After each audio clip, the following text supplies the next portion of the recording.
Reiteramos los agradecimientos a la gente que nos está sintonizando a esta hora de la tarde, muchos de los cuales están almorzando, otros van de camino, quién sabe Dios a dónde, donde sea que vaya. Gracias por la sintonía, de verdad que sí.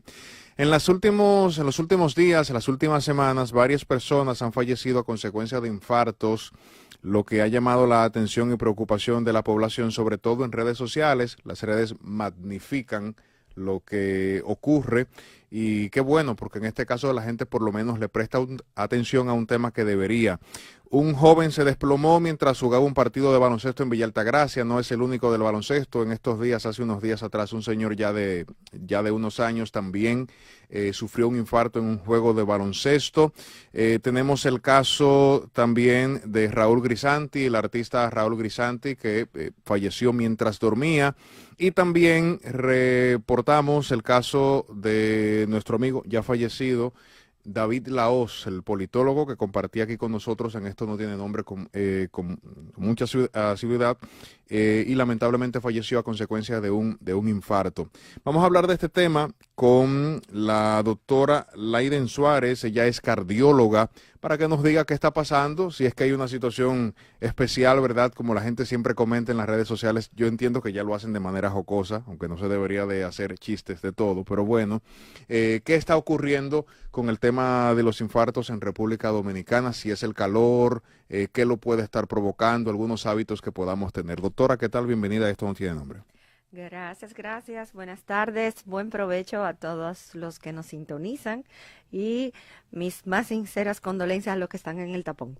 Así, ay, el eterno tapón. El eterno tapón. Estamos en hora pico, que ya no existe la hora pico, pero sí, era la tradicional hora pico, ¿verdad? Bueno, nada, si nos están sintonizando ahí tranquilito, pues vamos a arrojar un poquito de luz. Mira, primero que todo, gracias por la invitación. Han sido varios los colegas que se han manifestado en los micrófonos, tanto de la radio como de la televisión, a raíz de estos eventos tan frecuentes que tenemos. Hemos visto varios especialistas hablando del tema. Hay algo importante que tenemos que definir, y es que no toda muerte súbita se le debe de atribuir a un infarto. Este joven del básquetbol, lo que tuvo fue una muerte súbita.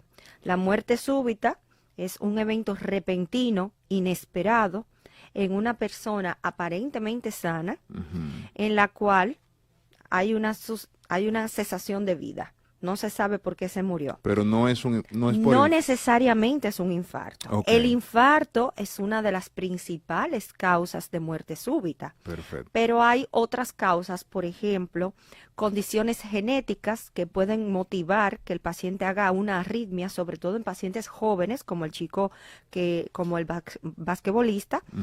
Pueden haber condiciones metabólicas. Por ejemplo, pacientes que tienen trastornos del potasio o del calcio también pueden hacer arritmias y pueden hacer muerte súbita, y condiciones que no han sido detectadas porque el paciente nunca se ha evaluado por un cardiólogo, que pueden provocar que el paciente colapse. Okay. Entonces, no toda muerte súbita se le debe llamar infarto. Y esto es importante porque aquí sí hacemos un llamado, y esto es algo que lo hacemos de manera recurrente cuando hablamos de esto. Estos pacientes necesariamente tienen que tener una necropsia. O sea, lo ideal es saber el por qué se murió. La causa. ¿Por qué? Porque si son cuestiones genéticas, vamos a poner el ejemplo del deportista. Si ese paciente tiene una condición genética que él trajo de fábrica, de chiquitico, y nunca se le detectó, entonces hay que hacerle estudio a sus hijos, a sus hermanos y a sus padres, para poder hacer una prevención. Exacto. Si fue un infarto, ¿por qué un infarto tan joven? Porque normalmente lo regular, a pesar de que estamos viendo que la enfermedad arterial coronaria, que es lo que provoca el infarto, está apareciendo mucho más joven, pero ¿por qué tan joven? ¿Hay algo más que hay que estudiar, que hay que revisar en la familia? Entonces, todos esos son aspectos importantes. Por lo tanto, toda muerte súbita debe de ser estudiada por el equipo forense para tener un diagnóstico claro y certero de que por qué se murió el paciente. Lo primero que la gente piensa cuando alguien fallece de esa manera, súbitamente, es un infarto. Usted me está diciendo que hay otras razones, claro, además del infarto. ¿Qué es un infarto?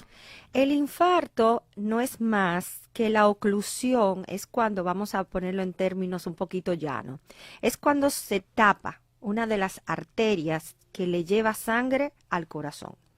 Imagínate una tubería que está alimentando todo el músculo cardíaco, todo el corazón, ese órgano que empieza a bombear desde los 15 días de concepción y nunca para. Al taparse, al ocluirse, pues esa sangre que lleva oxígeno, que es la gasolina, hace que el músculo muera.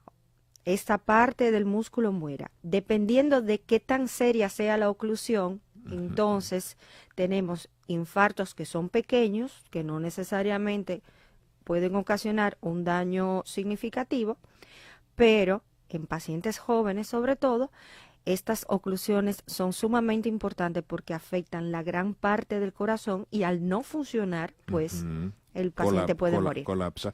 Es ahí donde ustedes, de manera emergente, utilizan el famoso cateterismo. Exactamente, es donde los colegas que hacen intervención, yo no soy intervencionista de esa área, perfecto, lo mío es la electricidad, el equipo de plomería está del otro lado. Entonces ahí es donde, por ejemplo, ese paciente que comienza con un dolor en el pecho acompañado de ciertos síntomas, como sudoración, náusea, espérate que estoy malo, que no me siento bien, un dolor en el pecho de más de 5 o 10 minutos, entonces el paciente acude a la urgencia, se le hace un electrocardiograma y uno ahí determina, y se le hacen marcadores de sangre también, y uno determina si es necesario llevarlo urgente a la sala o el paciente se puede tratar con medicación. Sí. Yo recuerdo de un conocido que, bueno, hubo que hacerle un procedimiento similar y entonces se le puso a llenar allí un formulario que decía que si pasaba, que en la operación, y eso provocó un colapso familiar porque estaban entendiendo que era que les iba a morir. Finalmente no pasó nada, se le hizo el cateterismo y salió todo bien. Pero lo comento porque solemos asustarnos mucho cuando el médico nos presenta estos cuadros y uno dice, bueno, se me va o me voy. ¿Cómo evitar que eso suceda? Eso que tú dices, ese documento que se firma, y siempre se firma cuando se va a hacer cualquier tipo de intervención. Sí.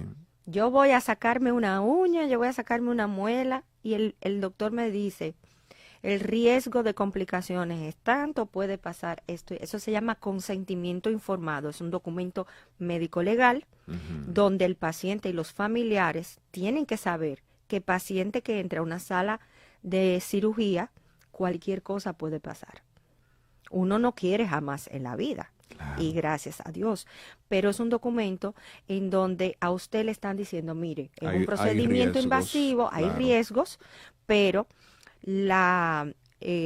los beneficios superan los riesgos y eventualmente, evidentemente, también. Un paciente que esté infartado, que amerite que le abran una arteria, es más fácil que se muera si no se lo hace, a que se muera haciéndole el procedimiento. Eso se llama consentimiento informado. Muy bien. Y hay casos y hay casos, no todos los casos son iguales. Nosotros, tú y yo, Dios no lo quiera, podemos tener el mismo infarto, la misma arteria se nos tapa y la evolución de nosotros va a ser totalmente diferente. Distinta. Y eso es importante saberlo, porque muchas veces los pacientes le dicen, no, a fulano le hicieron eso y se murió.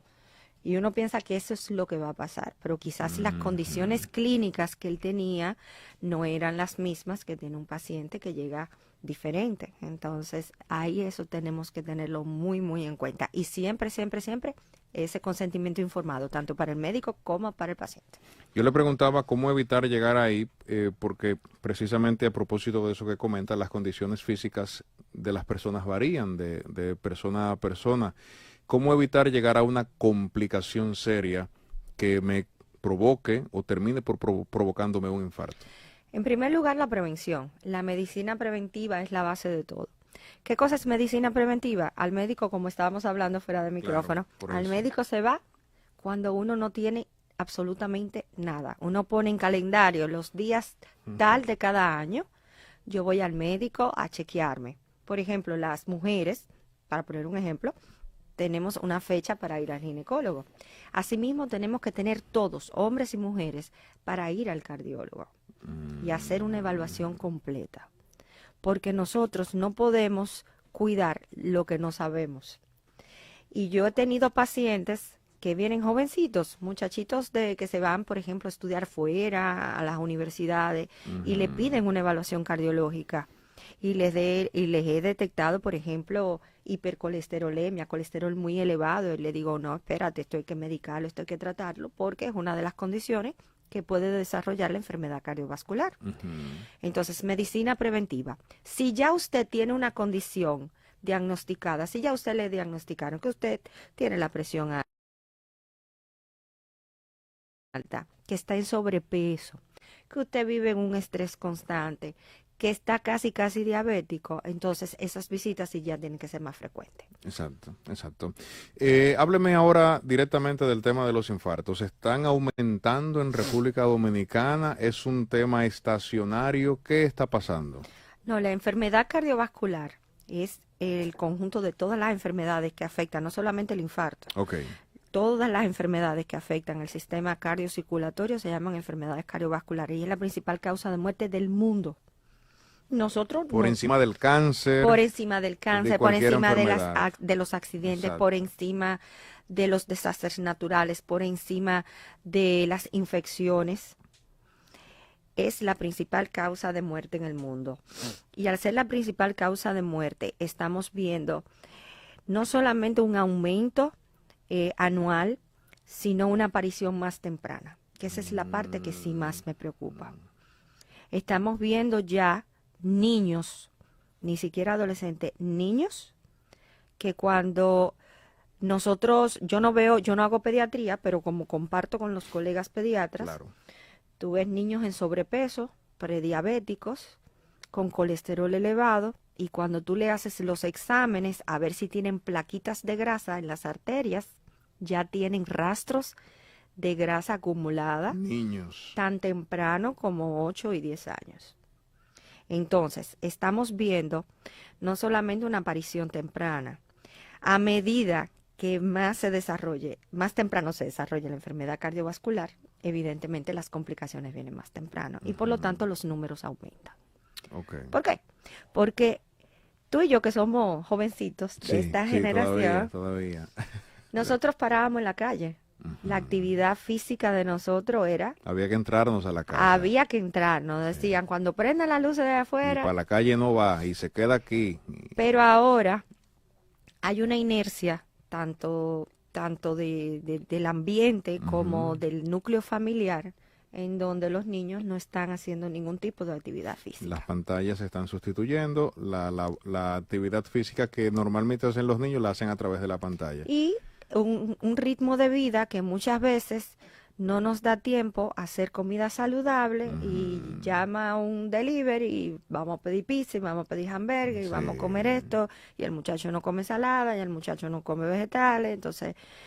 Y le agrego yo, para que no lo diga usted, ¿verdad? En la mañana está en el colegio, después lo mandan al inglés, después lo ponen a tocar la música de piano, después se va a la natación, después un niño de 8 años, de 7 años, de repente tiene una agenda que ni un adulto. Exacto. Entonces, de actividad en actividad, más la mala alimentación, el llegar cansado, el querer un celular para desahogarse, termina obteniendo una condición prácticamente de un hombre o una mujer de 40 años. Exactamente. Entonces, eso es una de las razones por la cual estamos viendo la aparición de enfermedad cardiovascular más temprano y que va en aumento,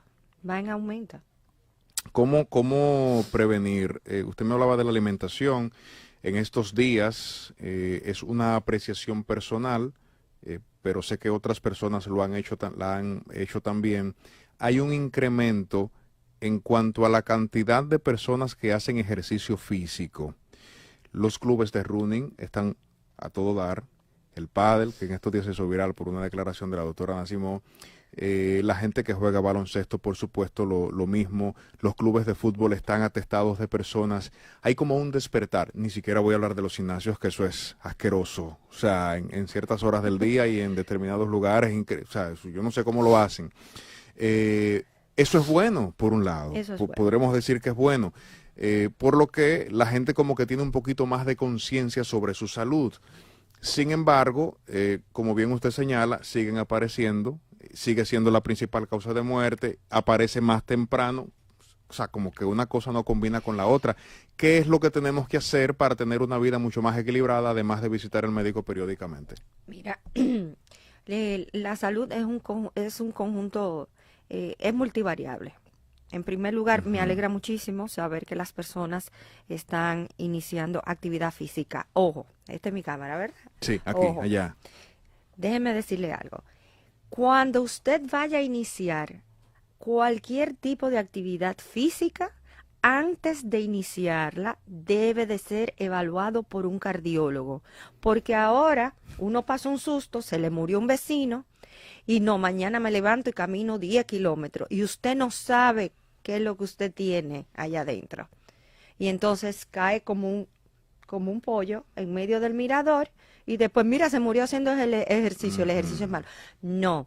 Cuando usted vaya a iniciar cualquier tipo de actividad física, usted debe de hacer una evaluación cardiovascular completa con un cardiólogo, tampoco con un entrenador de un gimnasio. Porque ahora cualquiera... Ni con ChatGPT. No, mira, muchacho, yo he tenido...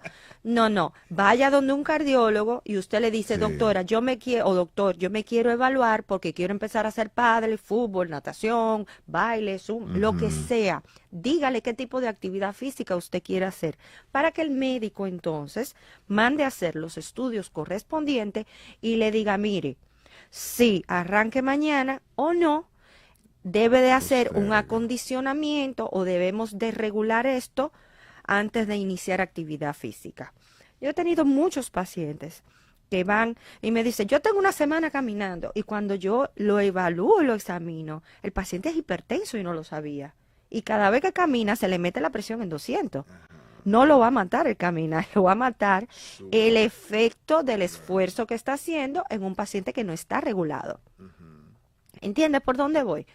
Entonces, eso es lo primero. Lo segundo es, ¿cómo está la vida? Aquí sí voy a hacer un poco política. Lamentablemente la canasta básica está insostenible. Y se hace muy complejo y muy difícil yo poderle decir a una persona que gana un sueldo mínimo tiene que comer más pescado y más salmón y más vegetales cuando una lechuga me cuesta 200 pesos. Entonces, ahí hay que ser realista. ¿Cuál es la realidad que yo tengo? Ahora, ¿qué debo de eliminar o qué debo de disminuir? Los carbohidratos Procesados. procesados, los enlatados, porque todo eso viene con preservantes que tienen mucha sal, mucho sodio, y eso hace que la presión se eleve.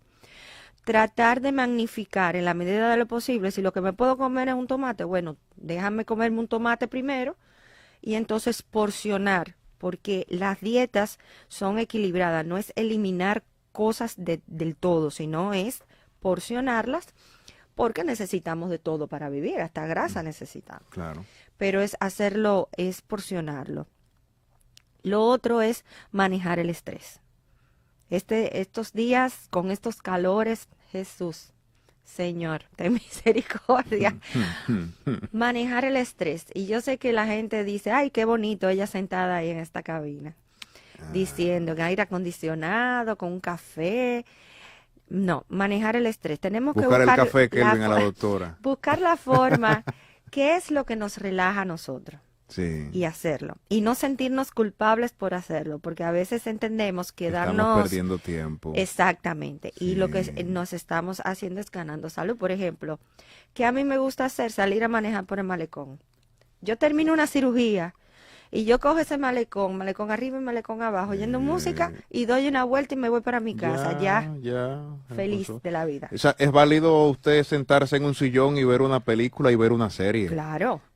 No Claro. tienes que criticarte ni autolacerarte No. mentalmente porque estás allí sentado. No, yo he llegado a mi casa, mi esposo llega primero que yo, he llegado a mi casa y le digo, resuelve la cena. Yo no voy a bregar con nada. Yo me voy a sentar a ver qué estamos viendo hoy, o me voy a acostar a ver mis series de asesinos que a mí me gustan. Bien.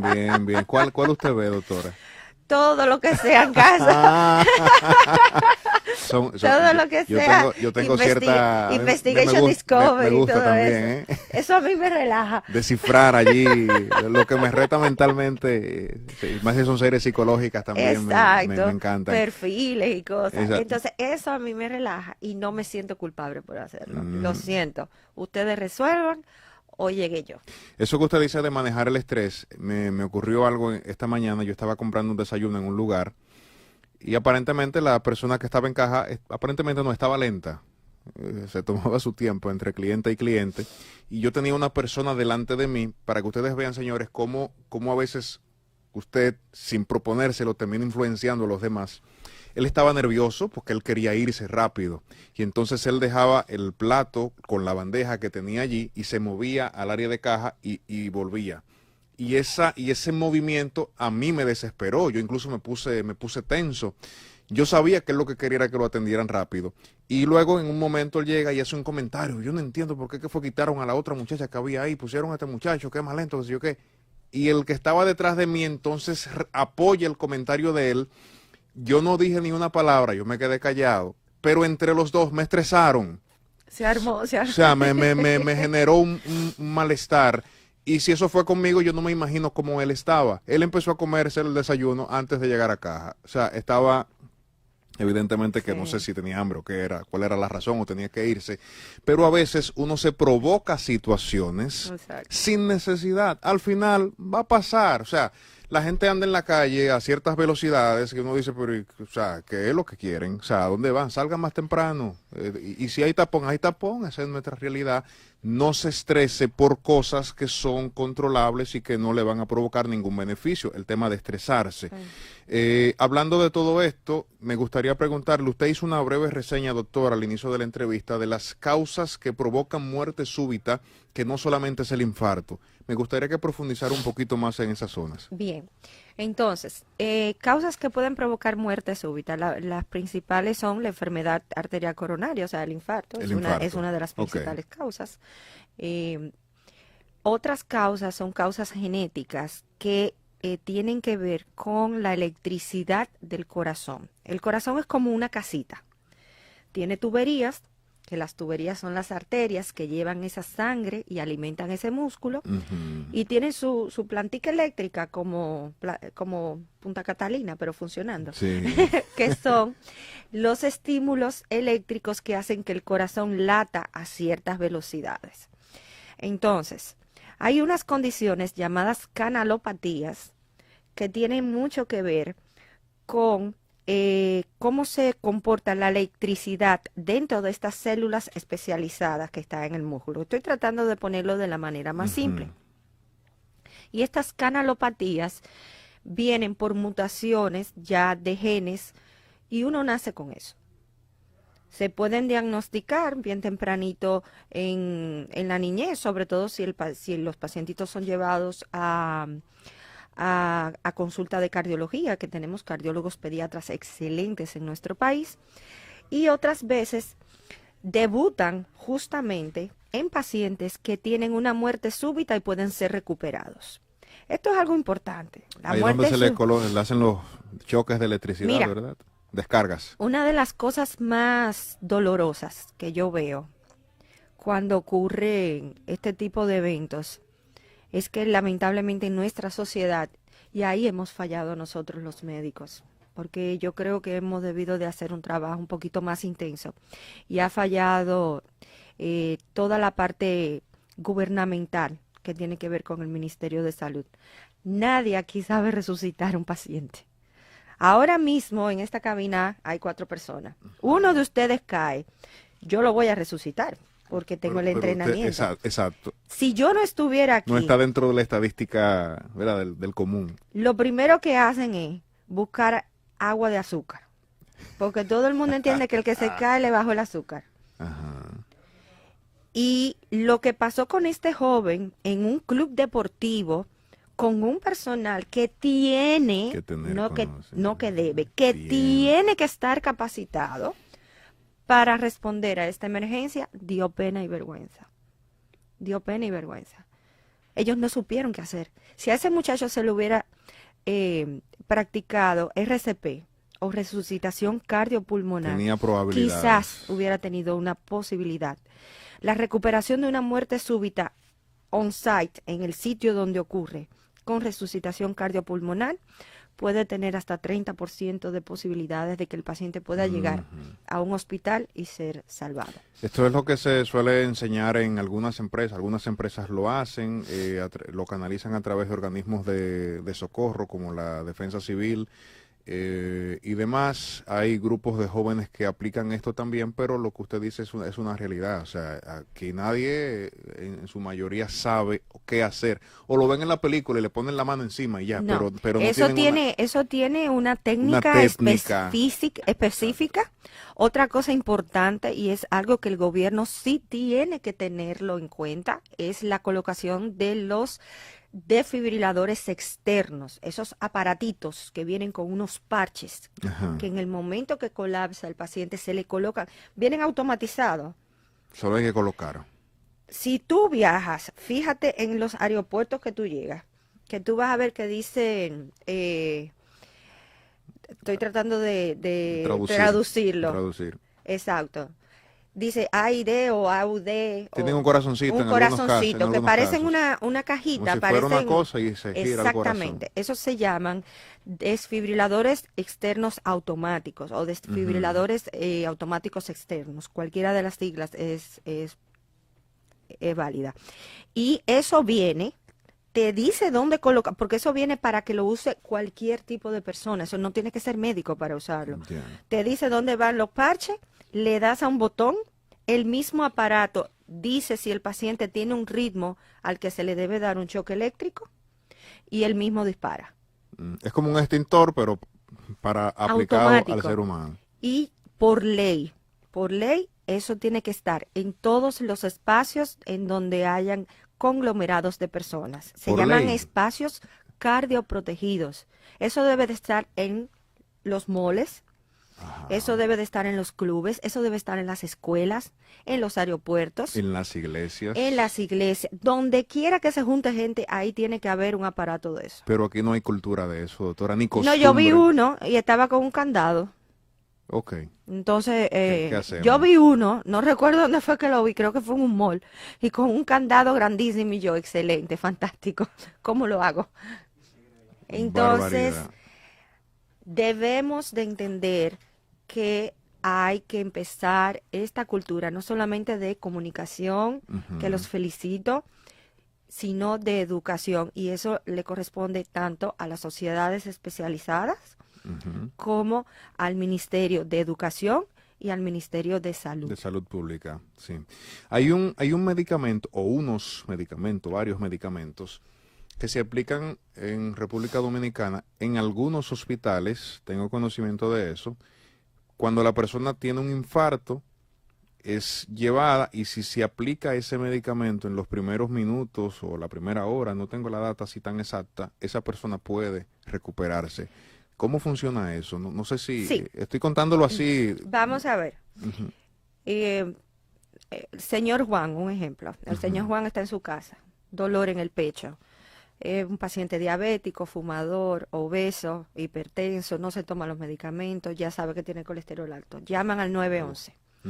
El 911 llega, que debe de hacerle un electro en ese momento. O sea, toda ambulancia del 911 debe tener un electrocardiógrafo para poder hacer un electro al paciente. E identifican que tienen un paciente con un infarto con elevación del segmento ST. Entonces, hay diferentes tipos de infartos, no todos los infartos llevan ese tipo de medicación que tú me dices. Sí. Estos medicamentos se llaman trombolíticos. Cuando hay un paciente que tiene un infarto con elevación del segmento ST, significa que hay una oclusión, hay un taponamiento agudo de una de las arterias, hay un coágulo tapando esa arteria. Y estos medicamentos deben de ser aplicados inmediatamente para que ese coágulo se vaya disolviendo y esa arteria se vaya abriendo. Entonces se llaman trombolíticos. Tienen sus efectos secundarios, son medicamentos muy delicados y el personal que lo aplica tiene que estar entrenado para poder aplicarlos, porque son medicamentos que pueden ocasionar efectos serios como hemorragias importantes y incluso pueden ocasionar la muerte en algunos pacientes que tengan ciertas condiciones que contraindiquen el uso de este medicamento. Bien, Otros medicamentos que se dan en el contexto de síndromes coronarios o infarto son la aspirina, el clopidogrel, el ticagrelor, el prasugrel, dependiendo de cómo estén manejando o con qué tipo de protocolos esté manejando el paciente y qué tipo de infarto tenga el paciente, si el paciente va a cateterismo inmediatamente o si el paciente va a cateterismo un poquito después. Todo eso ya lo hace el equipo de protocolo de urgencia donde el paciente se recibe. Doctora, usted es Electrofisióloga. Fisióloga. Yo soy la electricista del corazón. Electricista del corazón. Y usted me hacía el señalamiento hace unos minutos atrás de que usted no interviene con el cateterismo, por lo menos. ¿Cómo trabajan ustedes? Nosotros los electrofisiólogos tenemos que ver. No te voy a decir que no te sé resolver un infarto, sí, claro, pero por supuesto, la parte de intervención exacto. sí la hacen los intervencionistas porque, ¿verdad? No vamos a ser intrusistas. La parte mía tiene más que ver con el implante de dispositivos como los marcapasos, los cardiodefibriladores y los procedimientos para curar arritmias, que son las ablaciones. O sea, la parte mía es meramente eléctrica. Eléctrica. Tú me oyes hablando y tú dices, no. Unos cables ahí que había que tirar. Me llama para tu casa para que te cambien los bombillos. Sí, los bombillos. Sí, lo mío, tú me oyes hablando y es voltaje, impedancia, resistencia. Yo siempre he tenido la curiosidad y nunca la he cubierto. ¿El marcapaso qué es lo que hace? El marcapaso funciona como si fuera un inversor. Cuando el corazón se pone muy lento, cuando el corazón baja, ya sea porque se daña el sistema eléctrico o porque el paciente está tomando algún medicamento que hace que el corazón vaya un poquito más lento, entonces se le implanta un dispositivo llamado marcapaso. Esto funciona como un inversor. El inversor en la casa entra cuando la luz se va. El marcapaso funciona cuando el paciente baja la frecuencia de cierto número y se programa para nosotros decirle al marcapaso, mira, el paciente no puede bajar de 60 latidos por minuto. Entonces se programa el marcapaso y ya el paciente no va a bajar de 60 latidos por minuto. Hay otros dispositivos más complejos que se utilizan para otras cosas, pero el marcapaso es algo bien común. Sí. Tenemos muchos pacientes que ahora mismo tienen marcapasos colocados y hacen su vida completamente normal. Eso le iba a decir que desde fuera se ve como que es una condena de muerte. Tú te estás muriendo y te pusieron un marcapaso. No, al contrario. El marcapaso salva vidas. Salva vidas. Claro, porque imagínate que te llegue un paciente con 30 de frecuencia cardíaca. El paciente se muere si no le colocamos el marcapaso. A veces eso no se siente, doctora, no da síntomas, ¿o sí? Mira, depende, hay pacientes que hacen desmayo porque imagínate, un corazón que esté funcionando a 30 latidos por minuto no está llegando sangre al cerebro y por lo tanto si un cerebro no se perfunde, uno se apaga. Hay pacientes que dicen que tienen algunas condiciones que dicen, yo estoy como más cansado de la cuenta, por eso es la vejez y cuando uno lo examina dice, no, espérate, es que tienes el corazón muy lento. Y entonces va a un marcapaso. Hay pacientes, por ejemplo, yo recuerdo un caso bastante interesante, una señora. Esta señora iba porque cada cierto tiempo, como cada 2 o 3 meses, la señora se caía en la calle. Y estudios van y estudios vienen y nadie sabía por qué la señora se desmayaba en medio de la calle. Una vez se cayó en un hoyo y le puso un monitor por varios días a ver qué era lo que estaba pasando. Pues sucedía que la señora hacía lo que nosotros conocemos como un arresto sinusal. El corazón se le paraba como por 15 segundos. Pero una línea, como cuando tú ves en la película que la gente se muere, se murió, 15 segundos. No hay ondas. Y esa señora se le colocó el marcapaso, más nunca se cayó. Pero ella volvía por milagro, porque... Yo creo que el golpetazo de la caída era lo que volvía. Ella, mira...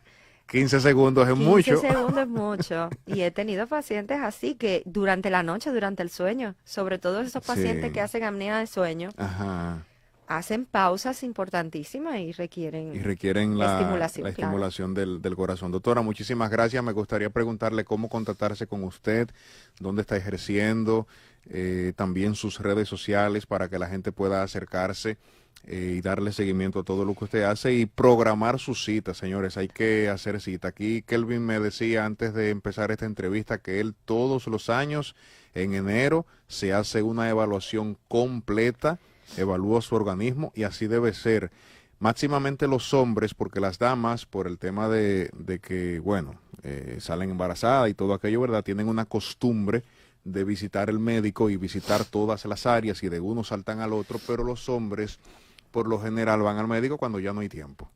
Y Bueno, eso hay que cambiarlo. eso es importante. Ahora que tú mencionas las embarazadas, aquellas mujeres que están en edad fértil, que quieren buscar un embarazo, es fundamental que se hagan una evaluación cardiovascular, porque muchas arritmias se desencadenan con el embarazo. Justamente este sábado estaba yo hablando de arritmias y embarazo y lo complejo que se nos hace manejar una arritmia porque hay pocos medicamentos que se pueden dar en una embarazada.